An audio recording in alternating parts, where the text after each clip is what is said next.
On a rain-drenched evening in Windsor, Virginia, Captain Amara Telfair's military-issued sedan cut through sheets of water cascading across the asphalt. The rhythmic sweep of windshield wipers marked time as she headed home after a 14-hour shift at the intelligence facility where she served as operations director.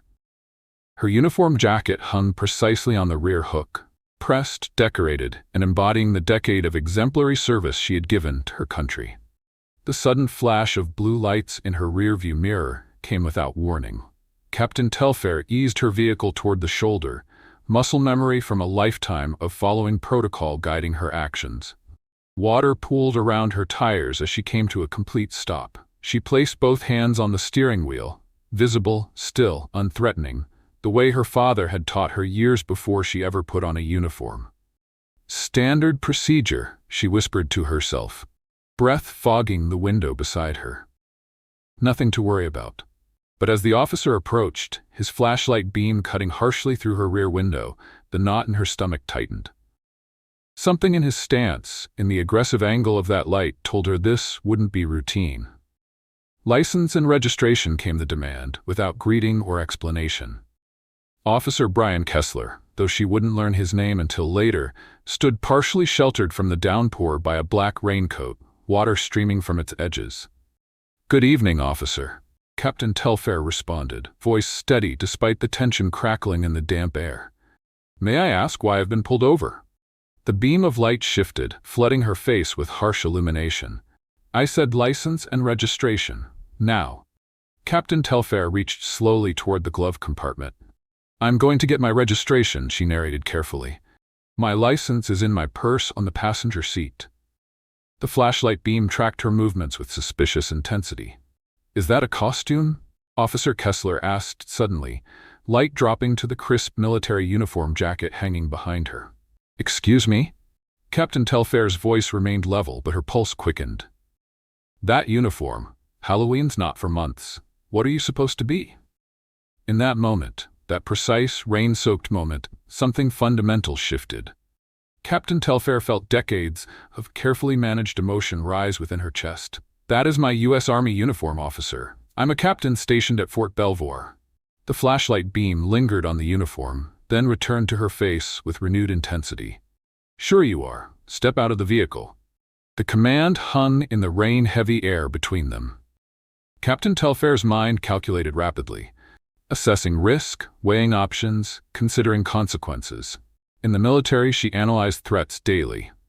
Now, on American soil, wearing the uniform of her country, she found herself conducting the same assessment. As she reached for the door handle, Captain Telfair couldn't know that this moment, this seemingly routine traffic stop, would soon capture national attention. She couldn't foresee how this encounter would transform from personal indignity to institutional reckoning, catalyzing changes across America's most powerful organizations. All she knew, as the rain pelted her shoulders and the officer's hand moved to his holster, was that something profound was happening. Something that demanded a response beyond just her own survival of this moment. Standard procedure, she thought, reaching for her military ID and registration. But something felt different. Through her side mirror, she watched Officer Brian Kessler approach, his hand already resting on his holster. "License and registration," he barked before she could even lower her window completely. The cold night air rushed in, carrying the metallic scent of imminent confrontation. "Good evening, officer," Amara replied calmly, handing over her military ID. "May I ask why I'm being stopped?" Officer Kessler barely glanced at her military credentials. "You were swerving. Have you been drinking tonight?" "No, sir, I haven't. I'm coming from Fort Belvoir. I'm an Army captain." His flashlight beam scanned her face, then her uniform, lingering just long enough to make his dismissal clear. "Step out of the vehicle." "Sir, with all due respect, I wasn't swerving. It's raining heavily, and I said step out of the vehicle. Now." His voice hardened, hand tightening on his holster. The situation escalated with frightening speed.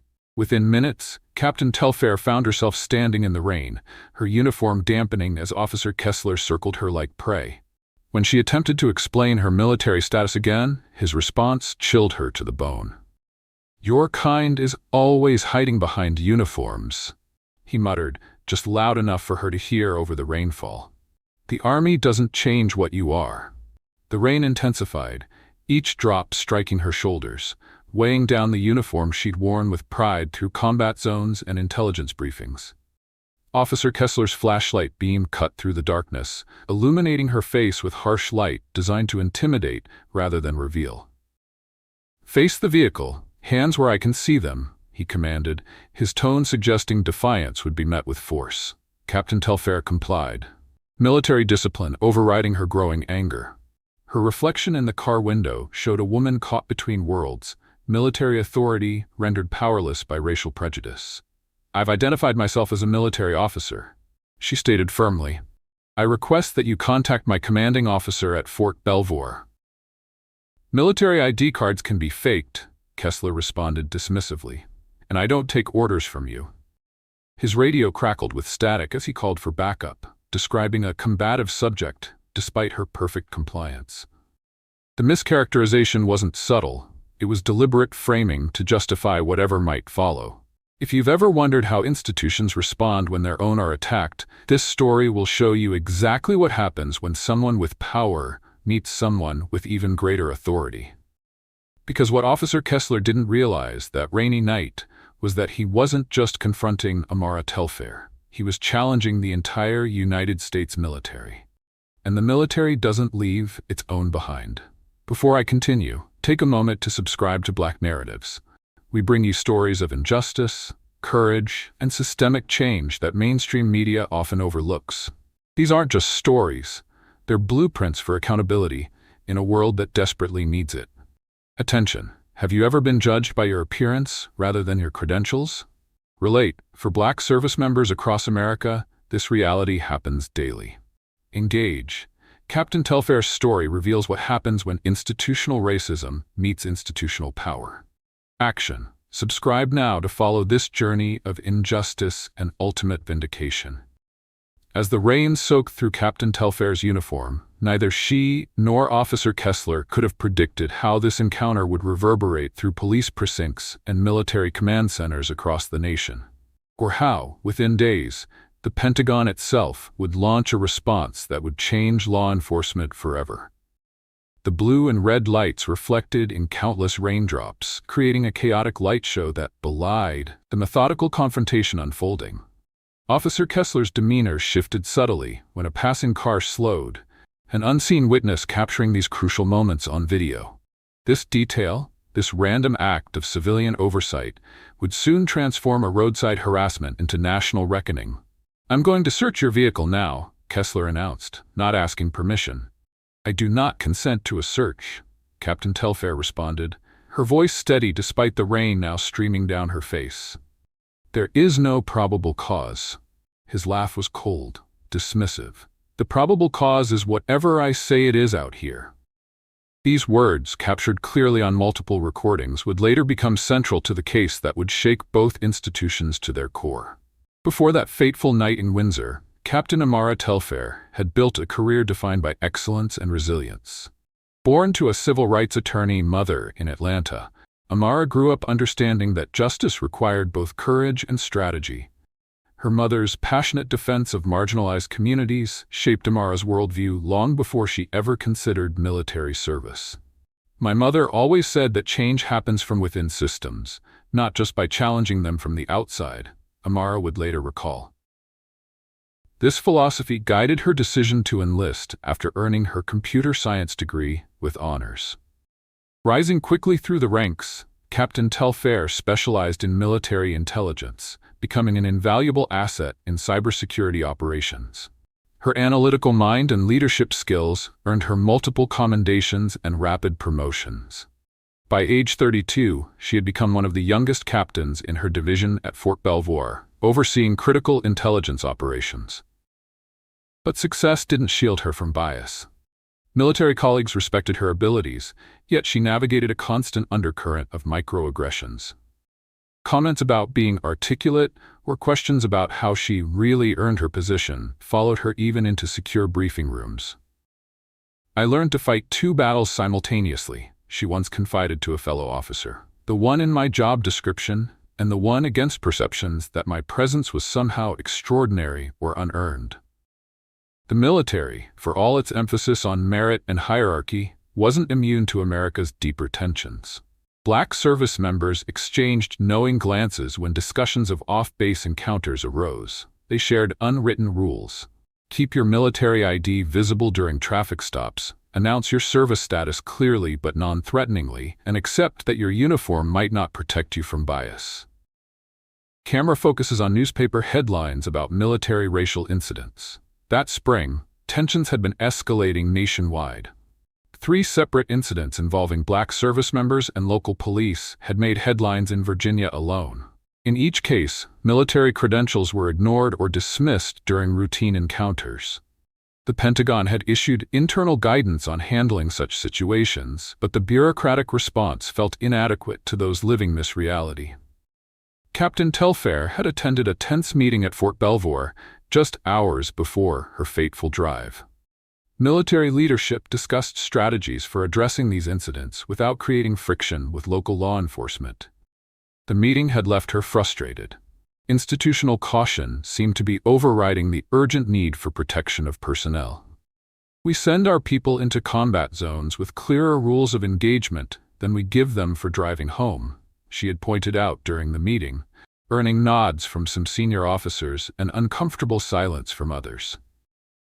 Pattern interrupt. Security camera footage appears showing Officer Kessler's previous confrontations. What Amara couldn't have known, as she drove through the rain that night, was that Officer Brian Kessler had a history that should have disqualified him from wearing a badge years earlier. Internal police records would later reveal 6 civilian complaints of racial profiling and excessive force, all quietly resolved through internal processes with minimal consequences. 2 of those complaints came from military personnel stationed near Windsor. Both described similar patterns: questionable traffic stops, escalation without provocation, and dismissal of military credentials when presented by black service members. The Windsor Police Department's handling of these complaints reflected a troubling pattern across small-town America. Protect the institution at all costs, even when evidence suggested systematic misconduct. Chief Thomas Garrison had personally signed off on Kessler's performance reviews, describing him as assertive and proactive in crime prevention, euphemisms that masked concerning behavior. As Captain Telfair drove through Windsor that rainy night, these 2 forces, military excellence and entrenched bias, were on a collision course. Her car contained not just a decorated officer, but the catalyst for institutional confrontation that would reverberate nationwide. The blue lights in her mirror were more than just a traffic stop.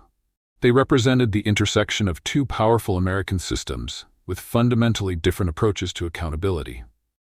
Officer Kessler circled Captain Telfair's vehicle a second time, his flashlight beam sweeping across her back seat.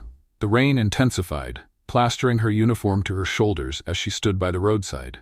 Each raindrop felt like another indignity as she remained at attention, military training evident even in this humiliating moment. "Where are you really coming from?" Kessler demanded, his emphasis on really, carrying unmistakable insinuation. "As I stated, sir, I'm returning from Fort Belvoir. I'm stationed there with the 780th Military Intelligence Brigade." "Intelligence, huh?" Kessler smirked. "Smart girl. Then you should be smart enough to know I need more than some ID card. For all I know, that uniform is a costume." The accusation hung in the air between them, its implication clear. Her credentials, her uniform, her service, all dismissed in an instant. This confrontation highlights the double standards many black Americans face, where credentials that should command respect are instead met with suspicion. If these stories resonate with your experiences, share this video now and help expose these systemic failures. What Captain Telfair couldn't see was that a passing motorist had slowed down, phone camera recording through a rain-streaked window. This witness, a former military member himself, recognized the uniform and sensed the wrongness of the scene unfolding on the roadside. "I served 8 years in Afghanistan and Iraq," Captain Telfair stated firmly. "My commander is Colonel Nadine Okafor. You're welcome to contact her to verify my identity and status." Officer Kessler's expression hardened. "Are you telling me how to do my job now?" Hands against the vehicle. "Sir, I've complied with all your requests. I'd like to know the specific violation." Before she could finish, Kessler moved with alarming speed, grabbing her arm and forcing her against the car. The cold metal of handcuffs clicked around her wrists as the rain continued to fall, washing away dignity but preserving the memory of every moment. "Resisting an officer," Kessler declared loudly, as if performing for an audience beyond the empty road. "Possible DUI. We'll sort this out at the station." Captain Telfair maintained her composure as he placed her in the back of his patrol car, even as anger and humiliation threatened to overwhelm her. She knew the protocol for military personnel in civilian custody: remain respectful, request contact with commanding officers, document everything. The cruiser's interior smelled of artificial pine and wet leather. Through the partition, she could see Kessler radioing in his arrest, with unmistakable satisfaction in his voice. His dashboard camera recorded everything: his exaggerated claims of resistance, his dismissal of her military status, and most critically, his failure to conduct any sobriety test despite claiming suspicion of DUI. As they pulled away from her vehicle, now abandoned in the rain, Captain Telfair noted every detail: the time, 11:42 p.m., the location, just past the Windsor town limit sign, and the exact words Kessler used. Her military training in intelligence gathering now focused on preserving evidence of her own mistreatment. "You know," Kessler said, glancing at her in the rearview mirror, "I've seen plenty of you people try to use military connections to get special treatment. Doesn't work with me." "You people?" she repeated, her voice level despite the provocative language. "Military types," he replied, though his tone made the actual meaning clear. "I think the rules don't apply to you." Little did he know that this exchange, captured clearly on his own department's recording equipment, would soon be heard by Pentagon officials, military lawyers, and eventually, millions of Americans. His casual bias, documented and preserved, would become evidence in a case that would transform police-military relations nationwide. The rain continued to fall as they drove toward the station, the windshield wipers marking time like a metronome. Captain Telfair closed her eyes briefly, centering herself for what was to come. Her mother's voice echoed in her memory. "Justice isn't given, Amara. It's demanding." In the silence of that police cruiser, as streetlights cast moving shadows across her face, Captain Amara Telfair made a decision. This wouldn't be just another incident to be endured and forgotten. This would be the moment when institutions were forced to confront the contradiction between their stated values and their daily practices. The police station loomed ahead, lights blazing against the night sky. But another light was about to ignite, one that would illuminate decades of institutional failures and force a reckoning long overdue. The fluorescent lights of the Windsor police station cast harsh shadows across Captain Telfair's face as Officer Kessler processed her arrest. The station was quiet at this late hour, with only 2 desk officers and a dispatcher present. The scent of old coffee and industrial cleaner permeated the air as Kessler led her to the processing desk. "Got a live one here," he announced to the booking officer. "DUI, resisting, possibly fraudulent military identification." The booking officer, Sergeant Williams, glanced up with visible surprise at Amara's soaked but unmistakable Army dress uniform.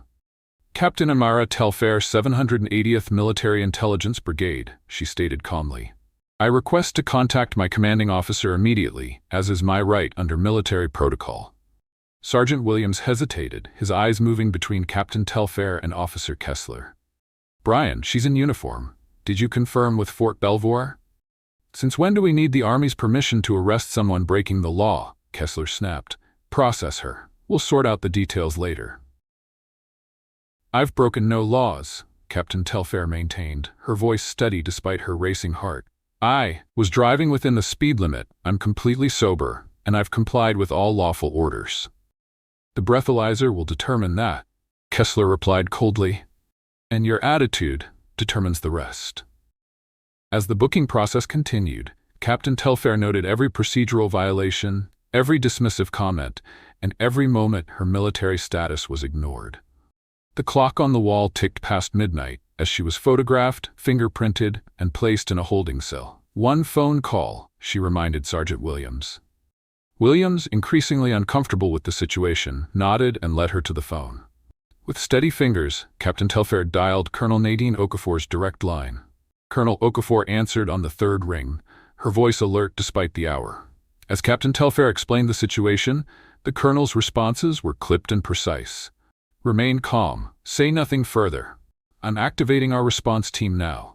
This ends tonight." Unknown to the Windsor Police Department, Colonel Okafor immediately initiated a series of calls that would set in motion a coordinated military response.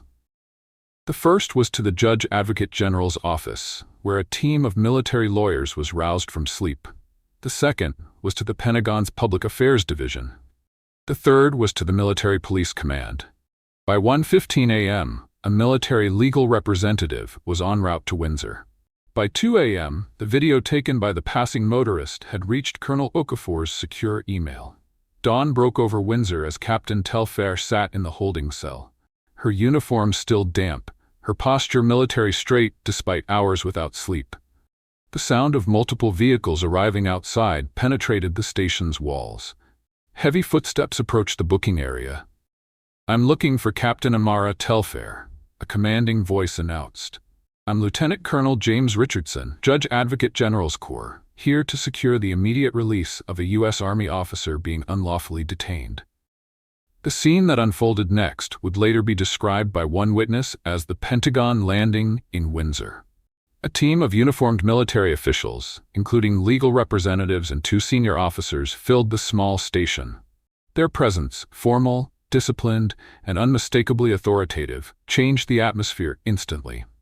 Officer Kessler, called back to the station, entered to find himself suddenly outranked in every conceivable way. "Officer Kessler," Lieutenant Colonel Richardson addressed him directly. "We have reviewed preliminary evidence including dashcam footage and civilian video recordings of last night's incident. We are here to secure Captain Telfair's immediate release and to inform you that a formal investigation into civil rights violations will commence today." The local police leadership, hastily assembled and visibly shaken, attempted to defuse the situation. Chief Garrison arrived, his civilian authority suddenly dwarfed by military precision. "We can handle this internally," he suggested. "There's no need for outside involvement in what appears to be a misunderstanding." Colonel Okafor, who had arrived with the military contingent, stepped forward. Her voice carried the weight of not just her rank, but the entire institution she represented. "Chief Garrison, this ceased to be an internal matter the moment one of my officers was detained without cause. The video evidence clearly shows racial profiling, excessive force, and a deliberate disregard for military identification. This isn't a misunderstanding. It's a pattern we've observed repeatedly in this jurisdiction." She placed a folder on the desk between them. "These are 6 previous complaints from military personnel regarding Officer Kessler specifically. Your department dismissed all of them. That ends today." Media coverage montage begins. By noon, the story had exploded across national news. Headlines flashed across screens. Military officials storm local police station to free detained black captain. Pentagon versus police. Racial profiling of black servicewoman sparks institutional showdown. Dashcam footage reveals officers' racial slurs toward uniformed Army captain. The initial reporting, however, contained critical misrepresentations. Several outlets emphasized confrontation and jurisdictional disputes rather than the civil rights violations at the heart of the case. Social media filled with competing narratives, some portraying Captain Telfair as aggressive or questioning why a military officer was driving late at night. The Pentagon moved with unprecedented speed to control the narrative. A formal press briefing featured the Department of Defense spokesperson directly addressing the incident. "The United States military will not tolerate racial profiling or mistreatment of our service members by any institution, including local law enforcement. Captain Telfair has served this country with distinction in multiple operations critical to national security. The suggestion that her uniform was fake or that she was impaired while driving has been completely refuted by evidence. We are pursuing all available remedies, including potential federal civil rights charges." As the statement concluded, the spokesperson added a point that would reverberate through police departments nationwide. The Department of Defense is initiating a comprehensive review of all similar incidents involving military personnel and local law enforcement over the past 5 years. Where patterns of misconduct are identified, we will use every resource at our disposal to protect those who protect this nation. Back in her quarters at Fort Belvoir, Captain Telfair watched the press conference with a complex mix of emotions. The vindication was powerful, yet the violation remained raw. As the sun set on this extraordinary day, she wrote in her journal, "I've commanded intelligence operations in conflict zones with clearer rules of engagement than driving while black in America. Today, for perhaps the first time, I witnessed the full weight of the institution I serve, standing unequivocally in defense of my humanity. The question remains, why should it take the Pentagon to secure the rights I'm sworn to defend for others?" What Captain Telfair couldn't know was that in the following hours, her case would trigger emergency meetings in police departments and governor's offices across multiple states. The military's unprecedented response had sent a clear message, but Officer Kessler and the Windsor Police Department were preparing their own countermeasures. As darkness fell again over Windsor, Chief Garrison huddled with the town's legal counsel and police union representatives. Their discussion centered not on addressing the actual misconduct, but on minimizing liability and controlling damage to the department's reputation. Meanwhile, at the Pentagon, military intelligence analysts were compiling a comprehensive database of similar incidents nationwide, creating a geographic map of police departments with patterns of discrimination against service members. The scale of the problem, previously addressed only through individual complaints, was becoming clear for the first time. These two approaches, institutional protection versus institutional accountability, were about to clash in ways that would transform civil-military relations across America. The true battle was just beginning. Inside the Pentagon's secure conference room, the air hummed with tension. Around a polished oak table sat key military leaders, legal advisors, and communications strategists. Maps of Windsor and Fort Belvoir were projected on screens alongside Captain Telfair's service record and the growing media coverage of the incident. Major General Eleanor Hayes, the highest-ranking officer present, studied the dashcam footage for the third time. Her expression remained impassive, but the tight set of her jaw betrayed her anger. "Play the civilian witness video again," she instructed. The room fell silent as they watched the rain-blurred footage of Captain Telfair standing at attention while Officer Kessler circled her aggressively, his body language unmistakably intimidating. "That's enough," General Hayes said quietly. "This isn't just about Captain Telfair anymore. This is about every service member who wears our uniform. Our response must be proportional, legal, and absolutely clear." Colonel Okafor, who had been Captain Telfair's commanding officer for 2 years, spoke next. "We've identified 17 similar incidents in Virginia alone over the past 18 months. Black and brown service members being profiled, credentials questioned, subjected to excessive force. Most never reported officially because they didn't believe anything would change." Attorney Marcus D. Shields, a former JAG officer now working with the Department of Defense Civil Rights Division, laid out the legal strategy. "We have multiple grounds for federal intervention: civil rights violations under color of law, pattern and practice of discrimination, and potentially criminal charges for false imprisonment. But we need to move quickly before evidence disappears." "The Windsor Police Department is already closing ranks," added Lieutenant Colonel Richardson. "Chief Garrison has placed Officer Kessler on administrative leave with pay, and they're characterizing this as an isolated incident despite our evidence to the contrary." General Hayes nodded slowly, then delivered the directive that would reshape police-military relations across the country.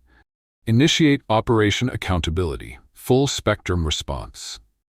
Within hours, a coordinated strategy unfolded across multiple fronts. At the Department of Justice, military attorneys filed formal complaints requesting federal investigation into the Windsor Police Department's patterns and practices. At Fort Belvoir, a rapid response team began collecting testimonials from service members who had experienced similar treatment in surrounding communities. At the Pentagon, Communications specialists prepared a comprehensive media strategy that would humanize Captain Telfair while emphasizing her exemplary service record. And in Windsor, military legal observers arrived to monitor the police department's internal investigation, their presence a silent but unmistakable message. Meanwhile, Officer Kessler sat in his living room, the blinds drawn against media cameras stationed outside. His phone rang constantly. Colleagues, union representatives, and finally his police chief. "Brian, this is bad," Chief Garrison said bluntly. "The military isn't backing down. They've got the video, they've got witnesses, and they're going through all your previous stops looking for patterns." "It was a routine traffic stop, Chief," Kessler insisted. She was combative. "The videos show otherwise," Garrison replied. "And now we're finding out about other complaints. Military personnel you've stopped that never made it to my desk. The union will represent you, but I need to be honest. The department might have to distance itself here." The implicit message was clear. Kessler might become the sacrifice necessary to protect the SAP department from broader scrutiny. In America, we often witness two justice systems operating in parallel, one that protects institutions and another that occasionally reluctantly protects individuals. What made Captain Telfair's case extraordinary wasn't just the injustice she faced, but the collision of two powerful institutions with competing interests.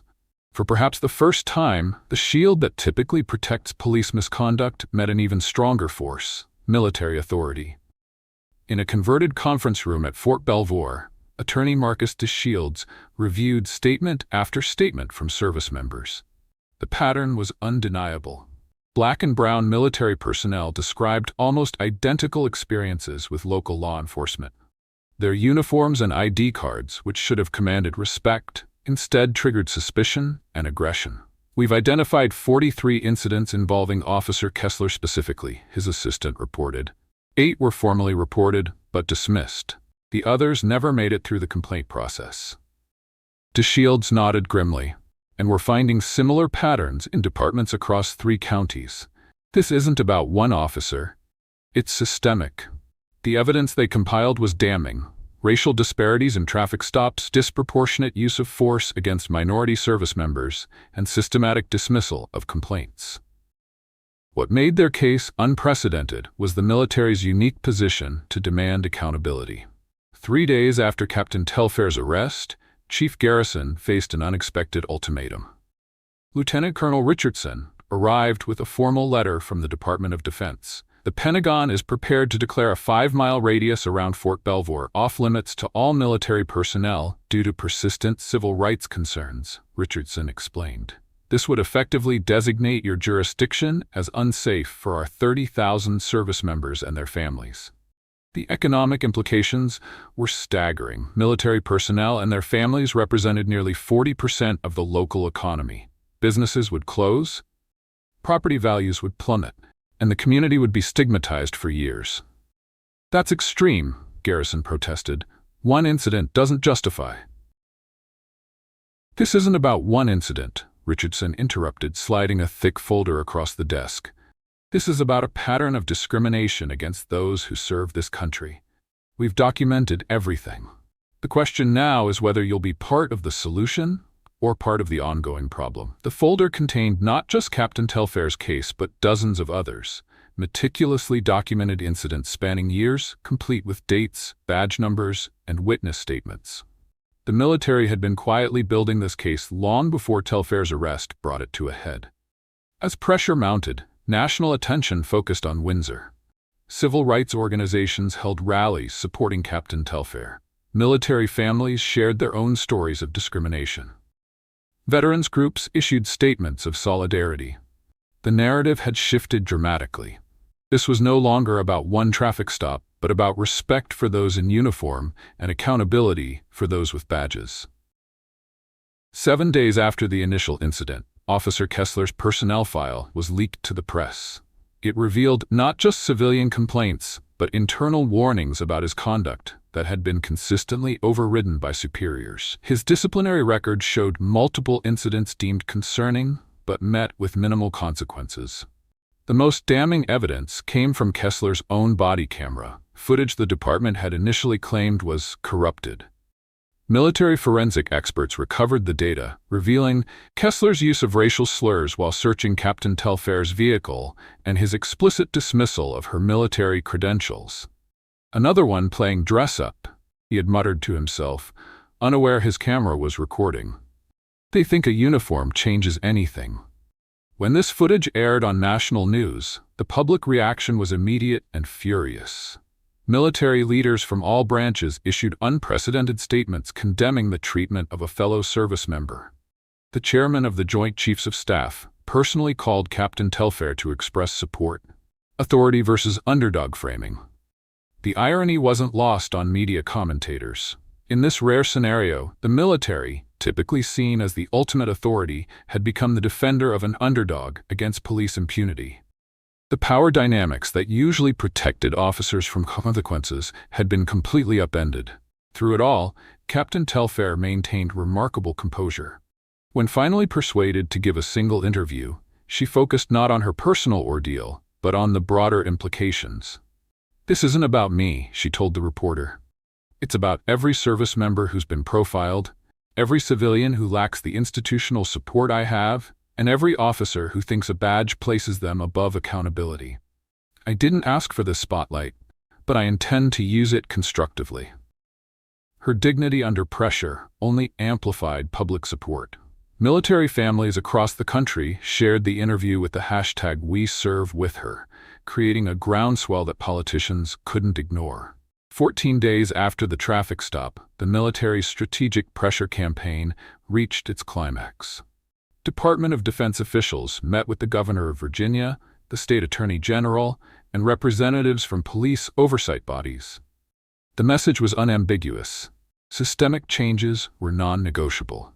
The United States military will not allow those who defend this nation to be treated as second-class citizens because of their race, General Hayes stated. This stops now, not just for Captain Telfair, but for every service member. The demands were specific and far-reaching. 1.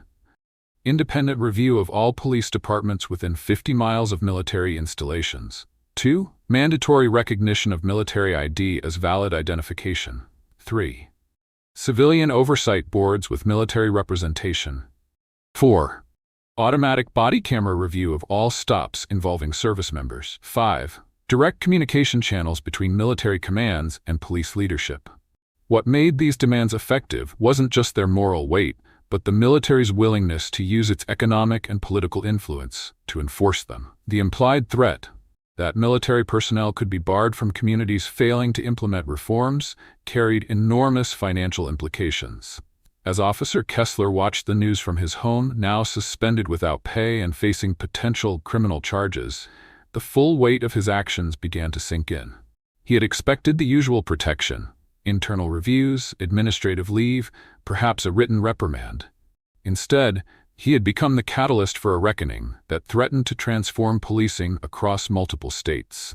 The system that had always protected him was now calculating whether he was worth saving. Scene opens at a press conference 30 days after the incident.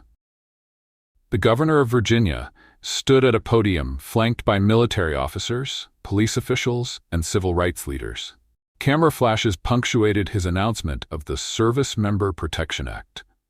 Comprehensive legislation mandating police reforms specifically addressing treatment of military personnel. Those who serve our nation deserve our highest respect, not our suspicion, the governor declared. This legislation ensures that a uniform, regardless of the skin color of the person wearing it, commands the respect it has earned. Behind the carefully choreographed press conference lay weeks of intense negotiation, legal maneuvering, and institutional pressure. The military had leveraged its considerable influence to force concessions that civil rights organizations had sought for decades without success. For Captain Amara Telfair, watching from the audience in her dress uniform, the moment carried profound significance. What began as her personal humiliation had catalyzed tangible change. As cameras turned to capture her reaction, she maintained the composed dignity that had characterized her response throughout the ordeal. The press conference continued with the announcement that transformed the case from local incident to national precedent. After thorough review of the evidence, the Virginia Attorney General's office will pursue criminal charges against Officer Brian Kessler for civil rights violations, filing false reports, and assault under color of law. Additionally, a federal pattern and practice investigation into the Windsor Police Department will commence immediately. These weren't just words.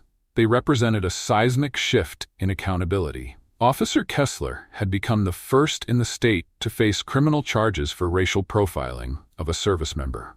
The Windsor Police Department faced a comprehensive federal investigation that would expose years of systematic misconduct. Chief Garrison, recognizing the inevitable, had already tendered his resignation. Internal documents revealed his role in suppressing previous complaints and fostering a culture that protected officers regardless of conduct. His departure marked the beginning of departmental reconstruction. Later that evening, in the quiet of her office at Fort Belvoir, Captain Telfair recorded her thoughts. "I've spent years perfecting the art of compartmentalization, separating my identity as a black woman from my role as a military officer. That night on the roadside, those compartments collapsed. I was reminded that for some, no uniform is powerful enough to overcome the bias they see in my skin. Yet what followed has given me cautious hope.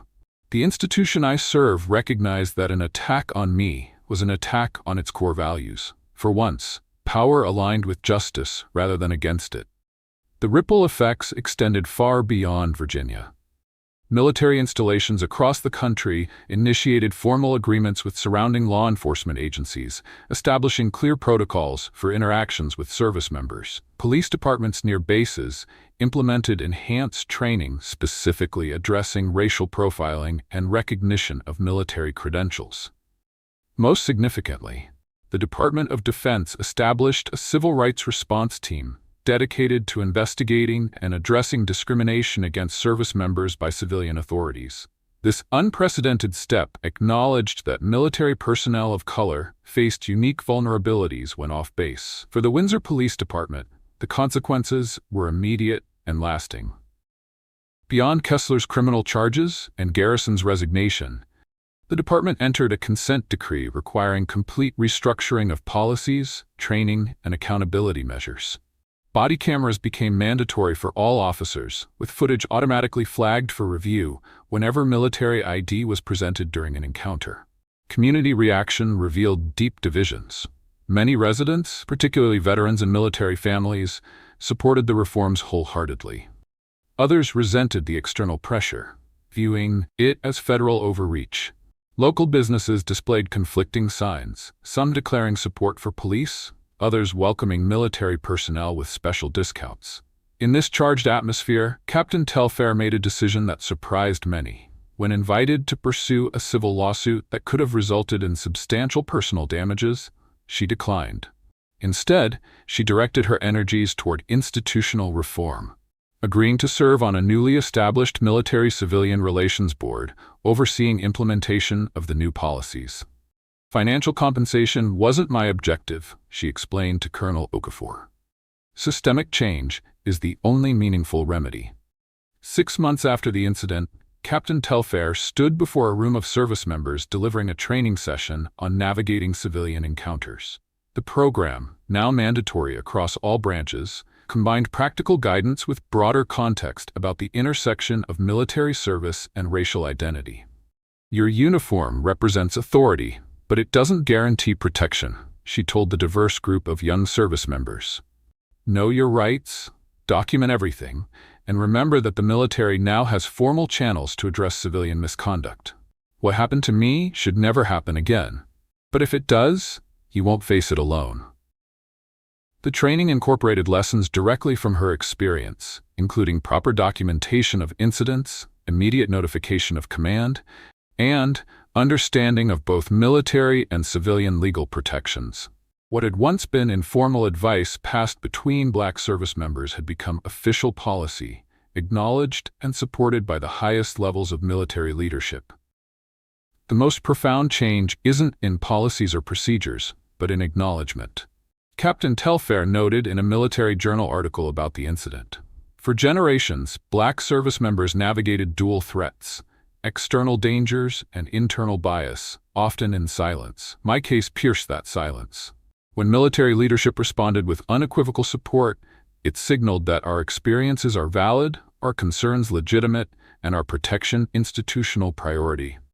Meanwhile, Officer Kessler's case moved through the justice system. His police union initially provided vigorous defense, challenging evidence and procedural details.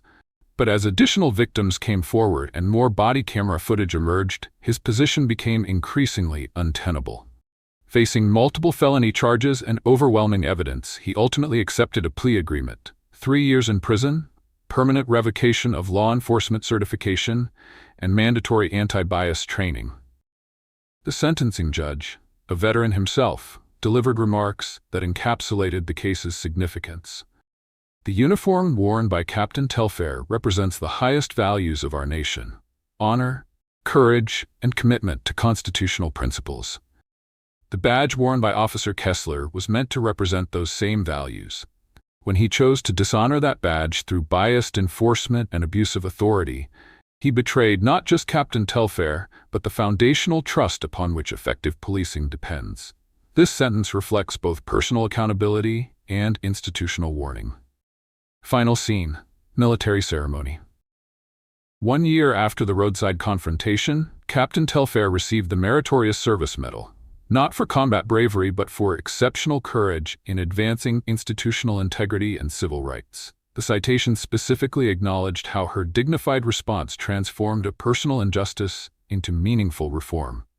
As she accepted the medal, the audience included not just military personnel but also the new leadership of the Windsor Police Department, community representatives, and the civilian who had recorded the initial video evidence. Their presence symbolized the bridges being built between institutions that had historically operated in isolation. This story reveals what's possible when institutions choose accountability over protection of misconduct. If you believe that true justice requires courage at both personal and systemic levels, share this video and subscribe to Black Narratives. Our continued coverage of these pivotal confrontations helps ensure that temporary outrage transforms into lasting change. Because justice delayed isn't just justice denied, it's injustice perpetuated. Today, Captain Amara Telfair continues her military service while also advising the Department of Defense's Civil Rights Initiative. The programs she helped establish have addressed over 300 similar incidents nationwide, creating accountability where none previously existed. The Telfair Protocols, as they've become known, now govern interactions between law enforcement and military personnel in communities surrounding major installations. These mandatory procedures have reduced discriminatory incidents by 67% in their first year of implementation. Perhaps most significantly, the military's willingness to leverage its institutional power in defense of racial justice has inspired other federal agencies to examine their own policies and practices.